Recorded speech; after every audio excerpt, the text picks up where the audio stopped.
नवरात्रि शक्ति की उपासना का वो पवित्र पर्व है जब माँ दुर्गा के 9 रूपों की आराधना की जाती है और इस पावन यात्रा की शुरुआत होती है माँ शैलपुत्री से। लेकिन माँ शैलपुत्री की कथा सिर्फ एक जन्म की कहानी नहीं है।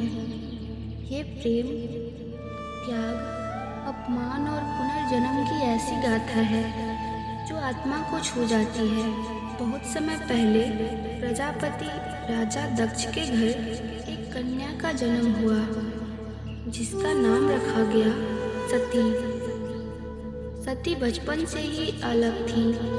उनका मन राजमहल के सुखों में नहीं बल्कि भगवान शिव के भक्ति में लगता था। वो अक्सर ध्यान में बैठ जाती और मन ही मन शिव को अपना पति मान चुकी थी। जब सती विवाह योग्य हुई तो उन्होंने अपने पिता से कहा कि वे भगवान शिव से विवाह करना चाहती हैं। लेकिन राजा दक्ष को यह स्वीकार नहीं था क्योंकि शिव साधारण वेश में रहने वाले, भस्म लगाए और कैलाश में रहने वाले थे।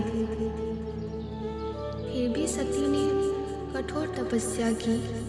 सालों तक उपवास, ध्यान और भक्ति के बाद भगवान शिव ने उन्हें अपने पत्नी के रूप में स्वीकार किया। विवाह हुआ और सती कैलाश चली गई।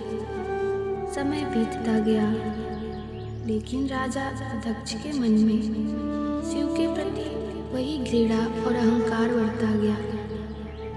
एक दिन राजा दक्ष ने एक भव्य यज्ञ का आयोजन किया जहां सभी देवताओं और ऋषियों को बुलाया गया।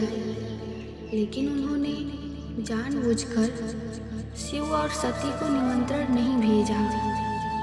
जब सती को यह बात पता चली तो उनका हृदय व्याकुल हो उठा।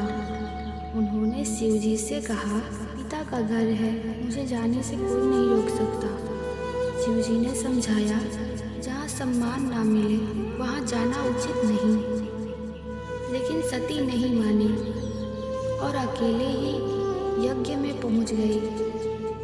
वहाँ पहुँचते ही उन्होंने देखा कि किसी ने उनका स्वागत नहीं किया और जब उन्होंने अपने पिता से बात की तो राजा दक्ष ने शिव का अपमान करना शुरू कर दिया। ये सुनकर सती का हृदय टूट गया। उन्होंने कहा, जिस शरीर को आपने जन्म दिया आज मैं उसे त्याग रही हूँ। और उसी यज्ञ की अग्नि में कूदकर सती ने अपने प्राण त्याग दिए। जब यह समाचार शिव जी तक पहुँचा तो उनका क्रोध भयंकर रूप ले लिया। उन्होंने सती के शरीर को उठाया और तांडव करने लगे। धरती कांप उठी, आकाश डोलने लगा तो पूरा ब्रह्मांड विनाश की ओर बढ़ने लगा। तब भगवान विष्णु ने सृष्टि को बचाने के लिए अपने सुदर्शन चक्र से सती के शरीर को खंड खंड कर दिया। जहाँ जहाँ उनके अंग गिरे वहाँ वहाँ शक्ति पीठों की स्थापना हुई। समय बीता और फिर एक दिन पर्वतराज हिमालय के घर एक कन्या का जन्म हुआ। वो थी माँ शैलपुत्री। बचपन से ही उनमें दिव्य तेज था और उनका मन फिर से शिव भक्ति में लग गया। उन्होंने फिर से कठोर तपस्या की और अंततः भगवान शिव को पुनः प्राप्त किया। माँ शैलपुत्री का वाहन वृषभ यानी कि बैल है और उनके हाथों में त्रिशूल और कमल शोभा देते हैं।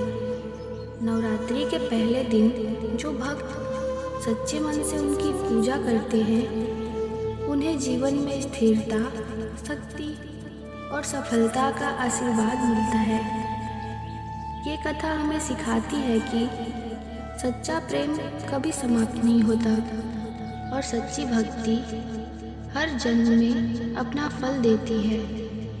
तो इस नवरात्रि माँ शैलपुत्री की आराधना करें और अपने जीवन में शक्ति और शांति का स्वागत करें। माता के सभी भक्तों को जय माता दी।